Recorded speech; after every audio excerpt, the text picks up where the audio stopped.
The NCAA tournament is almost here, which means we are entering one of the best betting days of the year. I'm Connor Allen hosting a special episode of Move the Line.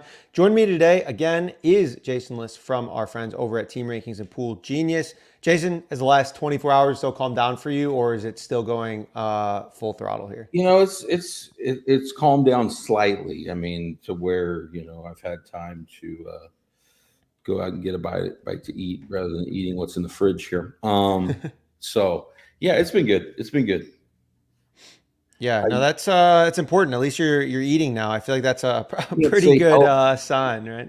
Can't say healthy. I went and got tacos birria, quesadilla at like 8 a.m. this morning. I don't think that's a good choice. But anyway. Man, quesadilla at 8 a.m. is a wild choice. I love me some quesadilla. I don't have any sense of what time it was, so I was like, sounds good. Yeah, no, it's I'm sure it's a crazy grind. I've noticed that I put out some threads earlier on Twitter that have been blowing up that it's just an incredibly rabid audience. It's so excited to fill out their brackets and make bets. And it's just like a very condensed time period from Sunday until games lock on Thursday, where you have one of the most captive audiences, I think, in all of sports.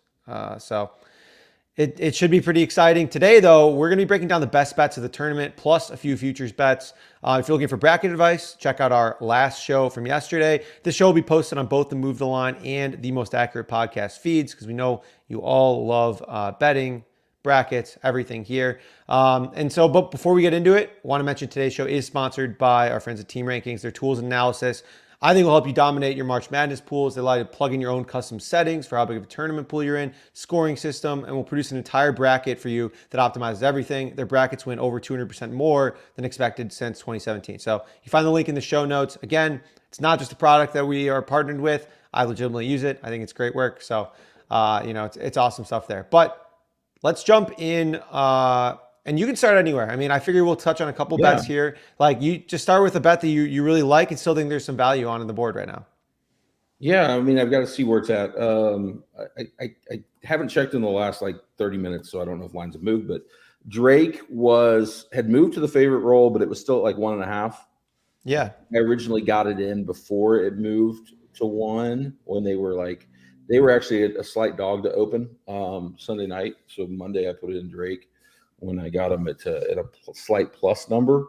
I like this one for a couple reasons against Washington State.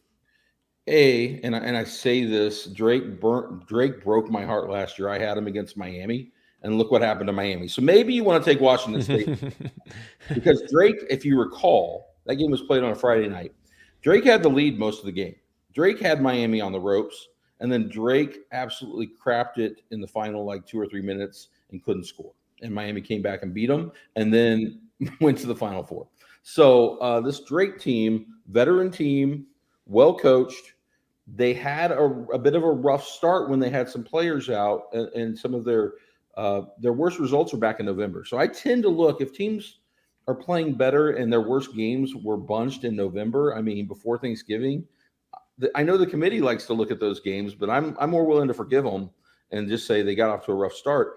At full health, this Drake team has been to the NCAA tournament. They're a good team. They're better than their number when you look at the power ratings for those reasons. Washington State faded a little bit at the end of the year. After they beat Arizona on the road in a big win, since then it's not been good. And they made a little lineup shift. They've been going a little smaller. And quite frankly, if they're going to continue that, their 2-point field goal percentage defense is kind of plummeted. They've lost. I think they've lost half their games down the stretch. So I think this is a team that isn't peaking, and I'm willing to take Drake. And then the final factor, Connor, this game's in Omaha. It's for us in the Midwest. That's a little 2-hour drive across Des Moines to Omaha on I-80, whereas you're not getting there by car from Pullman, Washington. And so that's a bit of a travel, and it's a massive kind of travel advantage for Drake as the underdog. It's going to be a Drake heavy crowd, I think, in Omaha for this game. Yeah, that's interesting. I've always wanted to look more into travel because obviously in NFL, there are certain times that travel definitely matters, especially when it's West Coast playing in early games on the East Coast, or traveling to London. If they travel later in the week, those teams tend to perform worse. I know I'm putting you on the spot here now a little bit. Is there any like specific travel trends or rest trends or anything Yeah, like that I off the top don't of your want to. head? Yeah, I don't want to misquote numbers. I don't want to Okay. misquote numbers. It's probably been a while. It's been a few years since I looked, but there definitely was a tendency for upsets to happen when the favorite had to travel farther. And obviously they're not the favorite anymore, but it's kind of one of those big conference, small conference matchups. We used to see this all the time on the back in the day, Connor, when we would before we had 4 networks showing every game. If you remember, that we would always have the West Region 12-5 game at like 4 in the afternoon that you may or may not get on the local network, and you check in and it'd be an upset. It'd be like New Mexico Yep. State over Auburn or whoever coming from the East, and it happened all the time. So I do think there is the potential for a slight travel advantage. I'm not talking huge, but I do think it is an additional edge for Drake not to have to be in the same time zone and be where their fans are. Yeah, no, that definitely makes a lot of sense there for sure. I'm going to go with a trend here for 2 bets that I like specifically, but we'll start with the first one. This is first half unders in the first round of the tournament. If you go back to 2011, my friend Dalton Cates did some great research here on this. It's hitting like close to 59% of the time, just blind betting every single first half under. And I think that's pretty interesting. We're talking about only 2 years in the last 10 where it's not been a net positive in terms of units bet. So overall, so I think that's pretty interesting.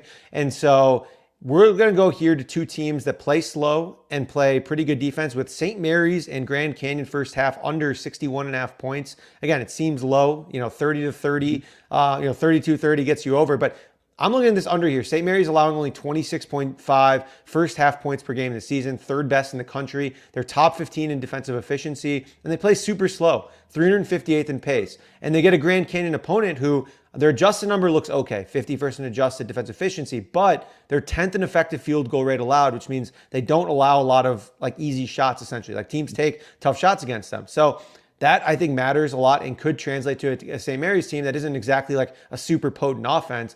And offensively, GCU, the Antelopes here, just 63rd in adjusted offense, 101st in effective field goal rate. So like even against their bad opponents, they weren't that good. Now they get a much, much better St. Mary's team. So I think, again, you factor some matchup analysis in with this trend because teams are fresh. They're playing in a new place. They're at a neutral, standpoint here. Teams just tend to not shoot as well right off the bus in their first game. So I think that's kind of interesting. We're looking at 61 in DraftKings right now, 60.5 on FanDuel. As long as you're getting it over 60, I still think there's a little bit of value there. Any thoughts on like kind of that trend in general or St. Mary's or GCU here? I mean, I think that some of the trend makes sense in this sense. You're in a tournament setting playing for your life. So I think people get tight. They're typically played in venues that those teams haven't played in. Sometimes they're not. It's not like the conference tournaments always. Like if you were just in the Big 12 or the Big East tournament, the crowds are raucous. You may not have like a local crowd at all. It may be pretty dead in there. Maybe weird sight lines, all that stuff. Yeah. And I think there's also an issue this year. I know the tournament's using different balls than a lot of teams have used in the regular season. You might Google that and see. I don't want to misquote what type of ball. But there's only like a handful of teams that have used this ball that's being used in the tournament. So who knows if the ball feels different? Like basically anything that contributes to feeling different probably disadvantages offense in basketball. Yeah, no, totally agree. And there's just so many different things. At the end of the day, I mean, you're betting on kids who are like 18, 19, 20 years old. Like any small changes here, like these guys aren't professionals. Like they're obviously great athletes, but like they're not professionals. They haven't been doing this forever. So any small changes with the ball, circadian rhythm, travel, anything like that that's different for them, I don't think that they're immediately just bound to recover. So yeah, I think a lot more ways that this goes under than over. But yeah, no, I appreciate your opinions there on that. That makes a lot of sense. I'm going to look into the ball. I do remember someone talking about it. It's like one's like stickier or something like that. So what's another bet that you're looking at though? So other first round bets I'm looking at. I mean, one of the ones that popped to me right away and it's already moved down. Morehead State with the double-digit points against Illinois. And the reasons for that are twofold. One's Illinois related. Teams like this, Illinois' profile, very offensive, excellent in KenPom in offense, poor in defense, and poor in defense while not turning people over, which I think is a bad combination in the tournament. We've seen teams like Ohio State lose to Oral Roberts, teams like Iowa go on runs in the so a lot of the Big Ten teams that have been very kind of like highly efficient on offense have shooters, but can't really pressure the ball and create turnovers. When you get in the tournament, games get tight and you can't get stops and you don't pressure the ball. That creates opportunities for the underdog to hang around. And secondly, Morehead State plays at one of the slowest paces. So if this is a tight, slow game and Morehead State can control pace, and Illinois doesn't turn Morehead State over, which that's one of Morehead State's weaknesses. But if Illinois doesn't exploit that, I think Morehead State can at least stick around and get under this number, if not threaten to win outright or put a little scare into Illinois for a while. Ooh, sounds like you're sprinkling a little bit of the money line there as well. I mean, I feel like you have to, right? I did play it looks we're looking at plus 12 at this point, open to plus 13 and a half. I mean, I think if you're above 10, I think it's kind of interesting. Again, like obviously fouling at the end of the game sucks. You can lose covers. I mean, you can get totally screwed. I guess that's part of the other reason I like first half unders as well, because you don't have a lot of that. You don't deal with end of game fouling. You don't deal with the risk of overtime on the full game total.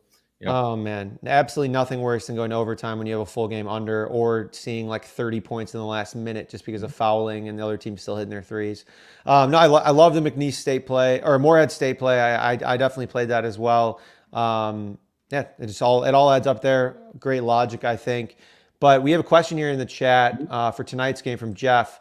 Thoughts on Colorado State versus Virginia tonight? We're talking about, I mean, you want to get started with them? You got any big thoughts on Virginia or Colorado State here? Because I don't speak glowingly of either side, to be honest. Yeah, exactly. And so here's, I'm not going to provide any like super great pearls of wisdom because I have this just like gut feeling. Like I didn't think this Virginia team should be in the tournament. They are one of the worst offensive teams we've seen get in as an at-large. I mean, they showcased themselves in the ACC tournament by luckily surviving against BC and then go into overtime. Honestly, in a game they probably should have lost, although BC did hit the shot at the end. BC was leading most of that way. They controlled that game. And then they gave up the tough bank shot to NC State, but they let them stick around and let them in. And so I thought, I mean, they're one, like, even their wins, like the committee will like distinguish others, but like when they beat A&M, Radford was out. I mean, there's all sorts of like, even their best wins don't look like that great when you like really study them. They're just like completely, to me, mediocre team because of the offense. And all that said, they play great defense. They play slow. They grind you down. And I could see this team somehow frustrating us and going on a run while looking ugly, where they get to like the Sweet 16 unexpectedly because, quite frankly, they don't look like they should be there. I mean, I don't know. That's my thought on them. Colorado State has been highly efficient on offense, but their offense has struggled relatively down the stretch. So will they rebound? The shooting numbers have gone down for Colorado State. And I think sometimes teams that rely on shooting, as we talked about the unders, if like you rely on shooting and the shooting isn't there because the tournament's a little tougher and the nerves, teams that play defense, turn people over and rebound, have other things to fall back on. When your strength is shooting, sometimes that's a problem in the tournament if it's not going your way. Yeah, no, that definitely makes sense here. I personally hope that you are wrong because I don't want to watch Virginia play any more basketball than we have to. I mean, just pathetically boring stuff. They scored less than 50 points in multiple games this year. So it's not something I'm super interested in watching. I'm going to hate watch it, probably. Yeah, I mean, I would love to bet a first half under. The first half over under is like 55. I mean, I'm just not doing that. That's just, I can't. The total like under 120 for the game. Yeah, right. Like, I mean, and there's probably some value on the over here, but there's no shot that I'm betting the over in that game. Just can't do it. We have another bet here from, I think, Andy, friend of the show and BetSperts guy. Mm-hmm. He likes Joel Scott under 11.5 points. So if you want some action on the game, I guess, there you go. Again, if you're searching for action there, I think that's an interesting one for sure.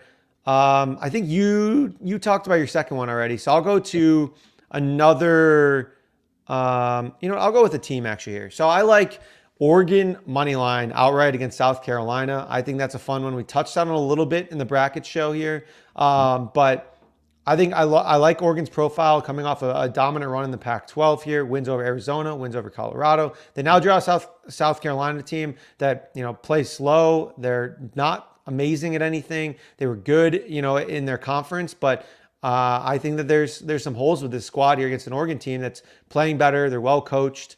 So I think that this is just an interesting game here for Oregon that you're getting about even money at this point on the money line. So I think that that's pretty solid look here. And then on top of this, I also played them to make the Sweet 16 as one of my futures bets at plus 550 on DraftKings, plus 470 at FanDuel. Again, they have to win this game, and then they have to beat a Creighton team that profiles as a late bloomer, according to Ken Barkley, meaning they came on late. They have some holes. I think they're a good team. They're, equal, or they're, I guess, even in terms of offense and defensive efficiency. But it doesn't mean a team like Oregon can't give them a run. They'll probably come in as a couple point favorite or underdog, I'm sure. But again, plus 550 to get a win over a Creighton team, I think is interesting. Any thoughts on Oregon or either of those bets? Yeah, I think will they stay hot? Obviously. Yep. They weren't necessarily shooting lights out, other than Dante from the outside in the last couple games. But he has dominated inside. They survived early in the Pac-12, and then the last two games they basically avenged losses to Arizona and Colorado. They went 0-4 against those teams in the regular season. When they went 0-4 against them, those teams hit like 50% from three. That regressed to somewhat normal, and they were able to win these games. And so, will they stay hot? Sometimes we see teams win these tournaments and to take some time off. That said, Altman's been a great tournament coach. He's put teams together that go on these runs, and we've seen these Pac-12 teams last year, the Pac-12, rest in peace, recently, where it's like, oh, the Pac-12 wasn't that good in the regular season, and then we've seen UCLA go to the Final Four, Oregon State to the Elite Eight. We've seen teams, them get in when people are like, they aren't that good because they don't do well in November or whatever. They didn't get the results, and then they go on these runs. And we've seen it out of Oregon. They went to the Sweet 16 as a 12 seed, I believe, like 5 years ago, maybe the 2019 tournament, and also blasted Iowa a couple years ago with the team with Luka Garza. And so Altman's done well in the tournament. He coaches to, I think, maximize what he has, and he's had to do that with all the injuries. But maybe they're hitting their stride and have overcome. They're a great story. Overcoming the injuries they have to be in this tournament is amazing. Yeah, that's always the give and take, right? It's like every year we see teams get hot in the conference tournament, dominate, and then lose in the first round. Every year we also see teams get hot at the right time and then just keep getting hot. It's like with that give and take that I never know really which side it's going to be here. But if we want to stay in some interesting kind of futures looks here, I have a question on how you approach the market here specifically. So obviously DraftKings, FanDuel, all these different books, they offer the ability to bet on a team to reach the Sweet 16, to beat to reach the Elite Eight, to win the region, finals, et cetera, et cetera. Do you generally bet the futures and just forget about it, or do you try and like roll over the money line? So, for example, you can, instead of betting Oregon Sweet 16, I can bet Oregon money line this time, take all that money, and then bet them again money line against Creighton, likely Creighton, the game after. You're probably gaining more value there by doing that if Creighton wins, but you're also sacrificing a ton of value if somehow Creighton loses. So, like, do you have a specific approach? Is it team based? Is it bracket based? How do you look at that? I think it's a case by case base, and a lot of actually some of the ones I like to do recently. I like to dabble in getting plus money on one of the top seeds to not make. You can get like two-way markets, miss Sweet 16, and I think so. In brackets, I'm probably not picking those upsets because I don't want to. Because here's the thing, I always pick the wrong team to upset. I'm better at identifying the vulnerable teams that I'm like, okay, I think they have some vulnerabilities, than actually picking the correct team that will beat them sometimes. And so, like I played Purdue to miss last year, the Sweet 16. I did not think it would be Farley Dixon. First round, right? FAU or Memphis, either one they drew, their guards would give them problems with turnovers. And I thought that was a tougher second round matchup. And so a lot of times people, I think, overestimate how likely these ones and twos are to win, especially the twos. Although they're a little more balanced this year, how like the other win. So I actually like, for example, Houston to miss. It's at a bigger number. I think it's in the 300s. But that's because I like both Nebraska and A&M as teams on the rise. And I think whichever one does win that game, and it wouldn't surprise me whoever it was. Rather than bet which one it'll be, I'd rather play the miss on Houston and take the risk the upset happens. And I'm comfortable with whoever pulls it. But I did that 2 years ago with Baylor. I did Baylor to miss the year North Carolina was the 8th seed. And then once North Carolina was facing them, I also took North Carolina because I was had a feel I liked the matchup once it happened, once it was set. So I actually took both and survived in overtime because if you remember, they blew the big lead. Like it was looking awesome. Yep. And like Baylor came all the way back and then North Carolina won and then they went to the final. And so that's how I like to think about those. I like to play some of those, which is different than a lot of people. I know most people are like this team to make. I like to figure out which teams to maybe fade on a two-way market. So I know that this is going to sound ridiculous and probably a little bit degenerate, but did you know on FanDuel, you can take those no's and parlay them? I did not.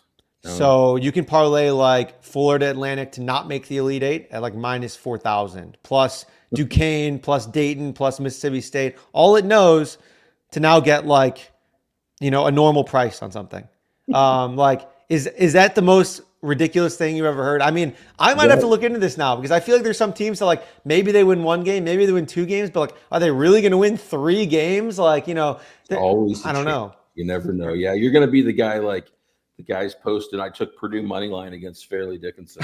Oh, was it Fezzik? Yeah, Fezzik. Yeah. What a legend. I mean, it's like hilarious. He still posts like minus 4,000 money lines because he says it should be like minus 5,000 or whatever, which is like the ultimate, numbers play of like, well, there's X expected value because I make the number this and the number's this, so I got to play it. The variance in his model, I think, for these outlier events. Yeah, it's that, I can't get there. I generally don't play heavy money lines, anything like that, but I'll probably dabble with some of this. Yeah. We'll see. Who knows? I like to play in like the plus 150 to plus say 400 range. Some people like longer shots. I like to take those kind of events. Yeah, the smaller to middle ones. Awesome. Well, okay, so I guess before we hop off here, let's talk. I guess we talked a little bit yesterday about maybe some Cinderellas or sleepers, like any team that you're interested in potentially making a run. I can tell you the odds of, of Elite Eight, region winner, final, Sweet 16, whatever you're looking at if you don't have that on hand. But I'm curious, like, any teams that you love their draw, you think that they can win maybe 2 games? That's probably what we're looking at to really cash a bet here. Anyone off the top of your head here? I mean, I don't know if it's a value anymore. New Mexico's really got a shot to come out of that region. Baylor's defense isn't great. That'll be a shootout if New Mexico beats Clemson. That Baylor and Mexico game will be fantastic, and it'll be. And we're looking at 22 to 1 to win the region. That's a bit longer, but you know what? My opinion of the West was if something crazy is going to happen, this is the region most likely to give us like a Florida Atlantic type run, a Loyola Chicago type run, just on like how balanced this region is and how many of the teams seated, let's say below like the 5 line, I think at least have a shot. Yeah, for sure. You're looking at New Mexico plus 240 to reach the Sweet 16, 8 to 1 to reach the Elite Eight, and then 22 to 1 to win the region. I don't mind that. I think I was looking at your guys' data that they're like way, way more likely to advance than public pick percentage right now as well in brackets. Oh, for sure. The public sees the 6-11. Definitely in bracket play. I don't think the average bracket picker is as sharp on where New Mexico is. The betting market mostly, I mean, they're the favorite for a reason. Their metrics show they're a little better. I mean, this Clemson team I thought was playing better. When they've had Jack Clark in the lineup, when they've been at full health, and then they did what they did in the ACC tournament. And I was like, what was that? I mean, it was a head-scratching performance that was concerning. New Mexico on the rise. Probably, I don't like a lot of the Mountain West teams, and I think so. I'm with the committee on seeding some of them down, but New Mexico, I would have been the one. They actually ran through it for the tournament. They beat San Diego State, who the committee put as a 5. I mean, they're on par with San Diego State, as they showed, and they're a 5. And so I think you're getting great value for people that aren't paying attention. Now, whether it's quite as good in the betting markets, but I think there's still a good shot.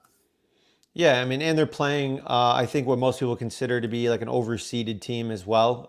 Just given that, I mean, they played in a good conference, but I don't really think that they were necessarily warranting a 6 seed there, and that's reflected in the betting markets. And even, I mean, Ken Palm has New Mexico 23rd, Clemson 34th. They have a 2 point win projected for New Mexico. So again, the spread's two, so they're not going to get a ton of value there. But I think the futures market's an interesting way to play it, as you laid out there. That Yeah, makes I think a they play a ton of sense. style that I think can travel well in a tournament.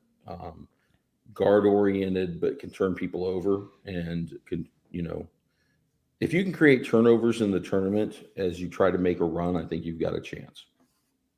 Yeah, no, definitely. Love that. And the last bit that I will leave you guys with, and one of my betting tips for the tournaments relating to player props is betting points, rebounds, and assist unders. And so one of the things that I've been doing, again, I can't get very much down on this on DraftKings anymore. So if you're looking for account preservation, this is not something to do. If you're a square better, and you want to look and find an edge here, these are really good because the way they do that is obviously they offer a points prop, a rebounds prop, an assist prop. They take all those, they add them up, and they usually add like an extra one or two. The issue is that they're almost like work against each other in a lot of ways, especially the points and the assists. If you're not scoring, or if you're scoring, you're not having an assist. If you're making an assist, you're not scoring. If you get in foul trouble, I mean, you basically have no shot of hitting that because you're missing all three opportunities for all three. And I don't think that these projections are right. Like I was just hammering unders on PRAs for a while, and then I can bet like $14 on them now, so it's not even worth my time doing research. Yeah, the foul trouble, particularly because if you're used to the NBA, the extra, like the fifth foul is the six. I mean, you get guys that literally coaches, they get two in the first 5 minutes. They don't come back in the first half. Oh They yeah. sit them, and that's what happens all the time. That's why you see quite broad minute distributions from game to game for players. Yeah, and it's like, I mean, you can look at guys where we'll have some of the projections that I see will have a discount on, the under on the rebounds and the points, and then they'll end up going over the rebounds, but they only have 4 points, so it's like they can't even hit 20 PRA with four points and even 12 rebounds. So it's one of those things that if you're looking to get into the prop market, I think it's pretty interesting.